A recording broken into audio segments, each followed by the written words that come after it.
Mukunda Jewelers Necklace Mela. Flat 9.99% VA. Offer valid from November 29th to December 7th. కానీ ఒక విషయం చెప్పండి రామకృష్ణ గారు, దాదాపు 35 ఏళ్ళు దాటుతుంది కదా మీరు ఇండస్ట్రీలో. 40 ఇయర్స్. ఈ 40 ఇయర్స్లో ఎంత మీకు దైవ చింతన లేకపోతే ఈ రూట్స్ ఇవన్నీ ఎంత ఈ సంస్కారం ఎంత ఉన్నా కూడా మనసులో ఇండస్ట్రీలో ఇంతమందితో కలిసి తిరిగినప్పుడు రకరకాల అట్రాక్షన్స్, చిన్న చిన్న వల్నరబిలిటీస్, ఏవో ఒకటి డైవర్షన్స్ కంపల్సరీగా ఉంటాయి. వాటన్నిటిని మీరు ఎలా అసలు అంటే ఆ డైవర్షన్స్ ఉండకుండా ఉండవు, ఫ్రెండ్షిప్స్ ఉండకుండా ఉండవు. కానీ ఏదైనా సరే అన్నిటికంటే హై ఏంటంటే ఫస్ట్ నా వృత్తి. కాసేపు ఆలోచిస్తే ఏదైనా గబుక్కుని డైవర్ట్ అవుతుందంటే నా వృత్తే గుర్తుకొస్తుంది. సీను రాయాలి, రేపు సినిమా, వచ్చే సినిమాలు ఇవే గుర్తుకొస్తాయి. దానికంటే హై ఏంటంటే నా పర్సనల్ ఫ్యామిలీ. పెళ్ళయ్యాక నా ఫ్యామిలీ, నా పిల్లలు, వీళ్ళు అన్నీ ఆలోచిస్తాయి. ఈ రెండు హై చేస్తా, అందుకతమే అన్నీ చిన్నవి అయిపోతాయి. సో మీ మొట్టమొదటి సినిమా ఇంట్లో రామయ్య వీధిలో, అది అసలు ఎంత నాస్టాలజిక్ ఫిల్మ్ అండి. ఈ రోజు కూడా ఆ మెమరీస్ చాలా మంది క్యారీ చేస్తుంటారు. ఒక అద్భుతమైన సినిమా తీశారు అప్పుడు. కానీ ఆ సినిమా తీసే టైంలో మీరు అష్ట కష్టాలు పడ్డారని విన్నా, నిజమేనా? వెరీ సెంటిమెంటల్గా చాలా డౌన్ అయిపోయారని.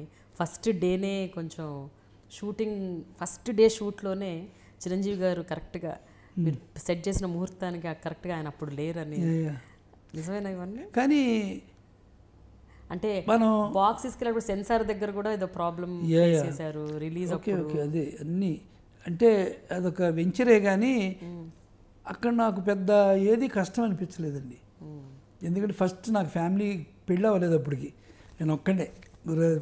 కానీ ఏ కష్టమైనా ఇట్స్ మై పర్సనల్, అందుకని దాన్ని వెంజన్స్గా తీసుకొని ఎప్పుడు కూడా ఓకే స్పోర్టివ్గా తీసుకునేవాడిని ఏదో కూడా అని. ఇంకోటి ఏంటంటే మనం పాలకుల నుంచి వచ్చినట్టు అనుకోలేదుగా ఒక డైరెక్షన్ ఛాన్స్ వస్తుంది మనకని, రావడమే గొప్ప విషయం అనేది.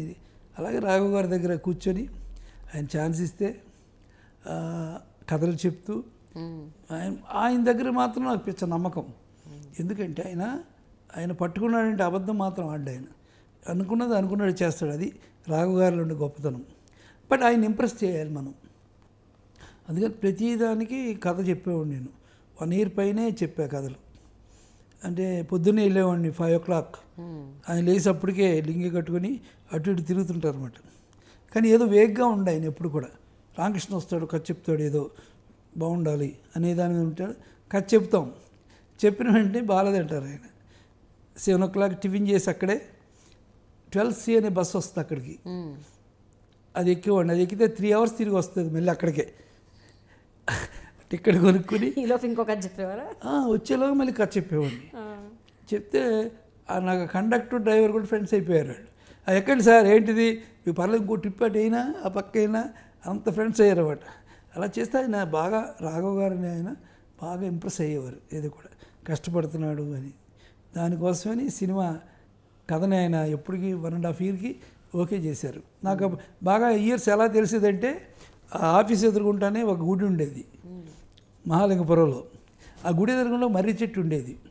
అది నేను కథ చెప్పేలా 3 సార్లు ఆకు మార్చింది.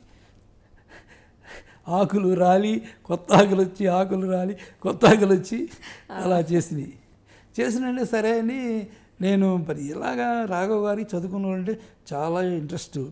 నేను కోడి రామకృష్ణ చిన్నవాడిని, కుర్రవాడిని. అందుకని మేము అప్పుడు అలాగ తిరిగి వచ్చేవాడిని. నేను ఇలా డివిఎస్ రాజు గారి ఇంటి నుంచి వచ్చేవాడిని నడుచుకుంటూ తేనాపేట నుంచి. అక్కడ మార్నింగ్ వాక్లో గోల్పేట మారుతున్నారు కలిశారు నాకు. గురుగారు నమస్తే సార్, నా పేరు కూడా అయినానయ్యా, రాఘవారి సినిమా ఇచ్చాంటగా నీకు అనౌన్స్మెంట్ వస్తుంది, ఎప్పుడు స్టార్ట్ చేస్తావు అన్నారు. చేయాలి సార్ ఇప్పుడే, కానీ నీకు చిన్న హెల్ప్ చేయాలి మీరు. నేను రాఘవ్ గారి కథలు చెప్తున్నానండి.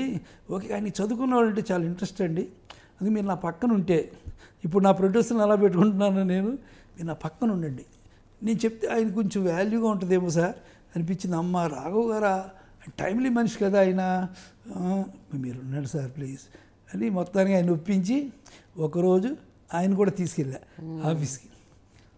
రావు గారు చూశారు, మారుతిరావు నమస్తే సార్, ఆయన చదువుకున్న వాళ్ళంటే చాలా చాలా ఇంట్రెస్ట్. అక్కడ 2 మాన్యుమెంట్స్ ఉండేవారు నాకు అక్కడ. ఒకటి నారాయణ రెడ్డి గారు, నెక్స్ట్ జేవి రాఘవులు గారు, వీళ్ళిద్దరూ ఉండేవారు. ఈయన 3 ఆయన జాయిన్ అయ్యారు. జాయిన్ అయిన తర్వాత మా రామకృష్ణ చాలా కష్టపడుతున్నాయండి నా లెవెల్లో పాపం మారుతిరావు చెప్పారు, కష్టం కుదరదు, కష్టం కాదు, సాధించాలి. నేను రామకృష్ణ కూడా చెప్తున్నాను మీ ముందు తెచ్చాడుగా మీకు. ఈ సినిమా నేను స్పోర్టివ్గా తీసుకుంటున్నా, నాకు ఛాలెంజ్ ఈ సినిమా. ఎందుకంటే నేను ఇప్పుడు దాకా నేను చాలా టెన్షన్లు పడి తీశాను. ఈయన గురువు దాసనాథులతో కూడా సినిమా తీసి ఇట్లు చేశా. మరి ఇతను ఇచ్చినప్పుడు ఇతను సక్సెస్ చేయాలి కదా, అందుకని సక్సెస్ చేశాడంటే దాసనాథులకి ఇచ్చినట్టుగానే కారిస్తా. సక్సెస్ కాకపోతే ఇతని ముందే విషయం తాగేస్తాను నేను. వాడు అరే ఆయన కంగారు పడిపోయారు మారుతిరావు, ఏమిటో రామకృష్ణ టెన్షన్లో పెట్టుకున్నాను, ఈయన ఎంత టెన్షన్గా ఉన్నారండి. లేదండి ఆయన ఫస్ట్ నుంచి ఇలాగే చెప్తున్నారండి అంటే అలాగా మేము కలిసి కథ చెప్పాం.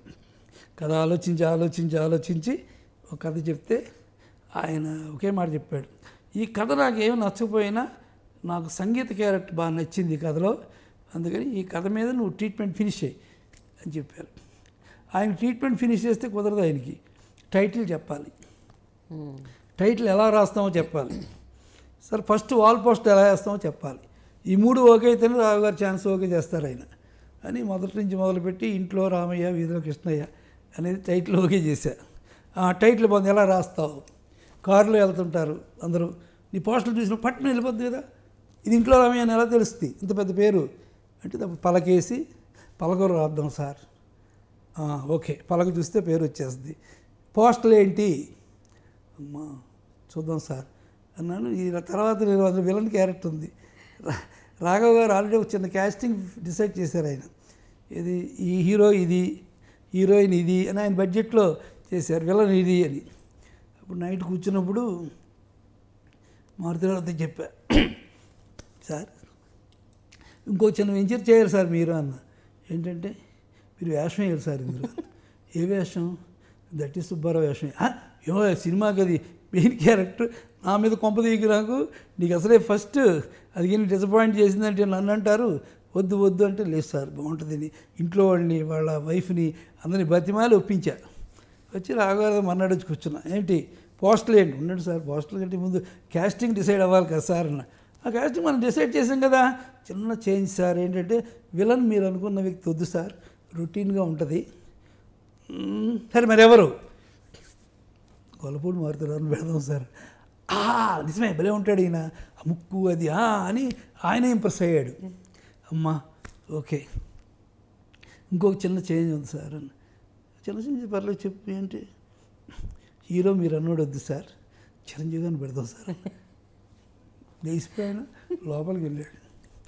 అరగంట తర్వాత వచ్చాడు, ఏమండి ఈ రామకృష్ణకి ఎన్నిసార్లు చెప్పినా బుద్ధే రావట్లేదండి, నా సంగతి తెలుసు కదా, నేనేంటో తెలుసు కదా, నా బడ్జెట్లు తెలుసు కదా, ఏంటి ఇలా మాట్లాడతాడు ఈయన, చిరంజీవి పెట్టమంటాడు ఏంటి అంటే, అవును నేను చెప్పానండి అంటే, అప్పుడు నేను నేను వెళ్ళి ఒప్పించుకుంటాను సార్ ఆయన్ని అన్న.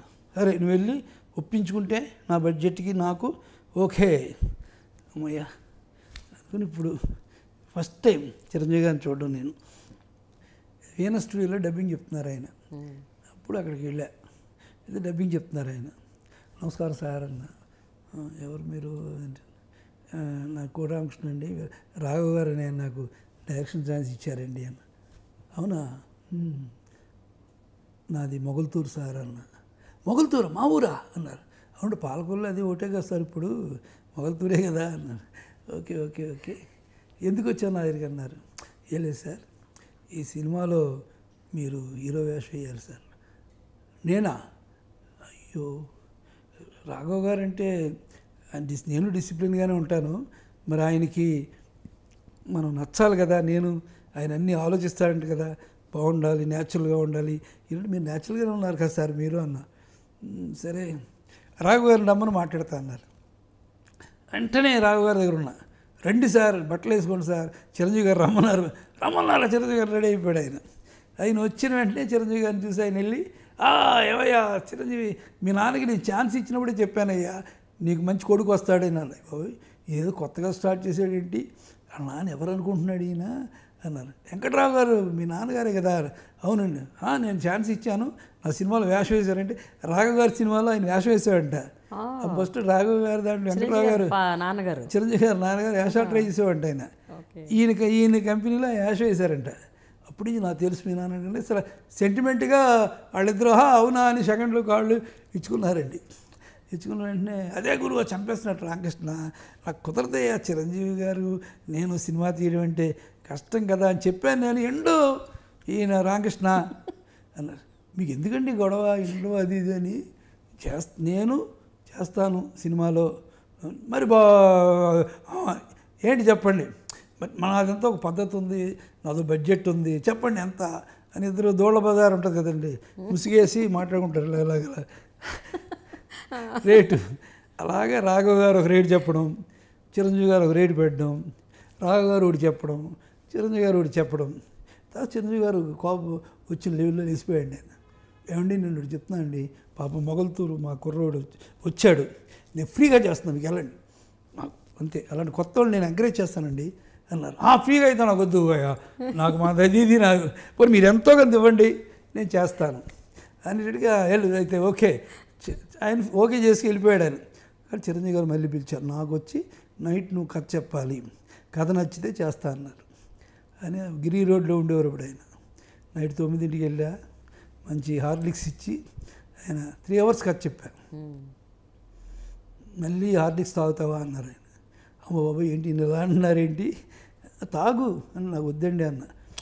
హార్లిక్స్ తాగు అన్నారు. హార్లిక్స్ ఇచ్చారు ఆయన. నువ్వేం టెన్షన్ పడవు కదా అన్నారు. పండు సార్ చెప్పండి సార్ ఏంటని. నాకు నా క్యారెక్టర్ అంత పెద్ద నచ్చలేదయ్యా అన్నారు. అదేంటి సార్ అన్నా. కానీ పూర్ణిమ క్యారెక్టర్ నచ్చింది, సంగీత క్యారెక్టర్ నచ్చింది, కథ నచ్చింది, వీళ్ళందరిలో నేను తిరుగుతున్నాను కదా అందుకని నేను నచ్చా, అందుకు చేస్తున్నా అన్నారు. అది నేను చప్పట్లు కొట్టింది ఎందుకంటే ఆ రోజు చిన్నప్పుడు కూడా ఒక హీరోకి ఎప్పుడు తన క్యారెక్టరు తను బాగుండాలి అనేది చూసుకుంటాడు కదా ఆయన. అది కాకుండా ఆయన ఇన్ని పాత్రలు నచ్చాయి నాకు, ఇంత కథ నచ్చింది, ఈ కథలో నేను తిరుగుతున్నాను కాబట్టి నేను చేస్తా అని చెప్పారే, గ్రేట్ చిరంజీవి గారు. నేను ఎంతో అప్రిషియేట్ చేసుకున్నా మనసులో. అందుకని ఇప్పటికీ ఆయనకు ఆ సినిమాలో ఇంట్లో విధకిష్టలో వస్తుంటే ఆయన క్యారెక్టర్ ఎంత గొప్పగా ఉంటుందంటే నన్నే నేను చూసుకున్నట్టు ఉంటుంది ఆ క్యారెక్టర్. న్యాచురల్గా, చాలా న్యాచురల్గా చాలా బాగా చేశారు ఆయన. అందుకని అలాగ స్టార్ట్ అయింది. మేము పోడూరులో షూటింగ్ స్టార్ట్. అంత రాఘవ్ గారు షూటింగ్ స్టార్ట్ అయ్యేదాకా మాత్రం టెన్షన్గా ఉంటారు ఆయన. ఇది ఆయన గురించి కాదు, కొత్త డైరెక్టరు ఫస్ట్ షాట్ ఎలా తీస్తాడు, ఫస్ట్ షాట్ కానీ ఆయనకి బెసిగిందంటే అప్పుడు కూడా మానేస్తాడు ఆయన సినిమా, అంత షార్ప్ ఆయన. సరే అని చిరంజీవి గారు వర్షాకాలం, అది వర్షం బాగా, అందుకే చిరంజీవి గారు వస్తున్న ఫియట్ కారు దారిలో ఆగిపోయింది, బురదలో పడి. కరెక్ట్గా ముహూర్తం టైం వచ్చేసింది. అబ్బా ఏంటి రాఘవ్ గారు ఒకవేళ ముహూర్తం కోసం నేను వెయిట్ చేస్తే మళ్ళీ తీసేస్తాడు ఆయన అని. ఏంటిది మరి చూడండి డెసిషన్ తీసుకోండి టైం అయిపోయింది నాకు అని. అప్పటికే ఆయనకి ఇరిటేషన్ స్టార్ట్ అయిపోయింది రాఘవ్ గారికి. సరే సార్ అని, సార్ నేను పూర్ణిమ మీద తీస్తాను సార్ అన్నా. తీసుకోండి అన్నాడు. ఇప్పుడు పూర్ణిమను గోవా రెడీ చేయించి పూర్ణిమ మీద షాట్ తీసాం. నవ్వుతూ వస్తున్న షాట్. అందరూ చప్పట్లు కొట్టారు, అందరూ బ్లెస్ చేస్తారు. పాలకొల్లు నుంచి వచ్చిన వాళ్ళు ఉన్నారు, రాఘవ్ గారు ఫ్రెండ్స్ ఉన్నారు, అందరూ ఉన్నారు. వచ్చిన వెంటనే ఇంతలోగా కెమెరా అసిస్టెంట్ మోహన్ పరిగెట్టుకుంటూ వచ్చాడు. సారీ సార్ బ్యాటరీ కనెక్షన్ ఇవ్వలేదు సార్ నేను. అంటే మిలిటరీలో కూడా ఎప్పుడు అంత డిసిప్లిన్గా తిరగరండి. అందరూ ఒకసారి ఠక్మని నన్ను చూశారండి. ఏంటి భవిష్యత్తు ఇలా అయిపోయింది, ఏంటి ఫస్ట్ షాట్ ఇలా అయిపోయింది అందరూ. రాఘవ్ గారి దగ్గర నుంచి రాఘవ్ గారు అయితే చిన్న పళ్ళు నోరడం అలాంటివి ఉన్నాయి. అందరూ సైలెంట్, అందరూ కూర్చొని ఉన్నారు, నేను కూర్చొని ఉన్నా. పూర్ణిమకి ఏం జరిగిందో తెలియదు పాపం, తింగరమ్మాయి. ఇలాంటప్పుడు చిరంజీవి గారు వచ్చారు. ఓకే, వచ్చినప్పుడు ఆయనకి పరిస్థితి అర్థమైంది. ఆయనకి ఏంటంటే రామకృష్ణ ఏంటిది అసలు నువ్వు మా దగ్గరికి వచ్చావు, వేషం అన్నావు, సీన్ చెప్పావు, అన్నీ చెప్పావు, నాతో ముహూర్తం షాట్ తీస్తాను కదా నువ్వు. మరి నేను వచ్చేలాగా 5 నిమిషాలు లేట్ అయింది, మరి ఇంకోటి మీద తీసేస్తావు నువ్వు, అందుకే ఇలా అయింది. చూడు ఇప్పుడు నా మీద తీ నువ్వు, ఇది 1 year ఆడది ఈ సినిమా, కమాన్ రాఘవ్ గారు చూడండి అదర కూడా వస్తుంది. అది దానికి అక్కడక్కడే చొక్కాలు మార్చేసుకొని అన్నీ మార్చేసుకొని మేడం నుంచి నడిచి వచ్చే షాట్ అది గోరింకా అని అది యాక్ట్ చేశాడు ఆయన. అందుకని అక్కడ ఉండే ఆ సైలెన్స్ని ఆయన బ్రేక్ చేసి మళ్ళీ యాక్టివ్ చేసాడు. సో అలాగా ఆ సినిమా అనేది స్టార్ట్ అయ్యి అందరూ కలిసి అందరూ కోఆపరేట్ చేయబట్టే ఆ సినిమా అంత పెద్ద హిట్ అయింది, అంత త్వరగా అయింది. And for more videos, please subscribe to iDream. Please subscribe to iDream. Please subscribe iDream. And please subscribe to iDream. For more videos, subscribe to iDream. Please like, share and subscribe to the channel. Congratulations, iDream. Subscribe to iDream. Subscribe to iDream. So subscribe to iDream Media. iDream ki iDream team andarki huge congratulations. Please subscribe iDream Media. Please subscribe to iDream. Subscribe iDream. Please subscribe to iDream. iDream అంటే నా కళల channel subscribe చేసుకున్న నోరు తిరుగుతలేదు మీరైతే గంట గుర్తు కొట్టండి. For more such videos, please subscribe to iDream. Subscribe to iDream. Please subscribe to iDream. Please subscribe iDream Media. Please do subscribe to iDream. Please subscribe to iDream Media. For best entertainment and information, please subscribe iDream. And don't forget to subscribe to iDream.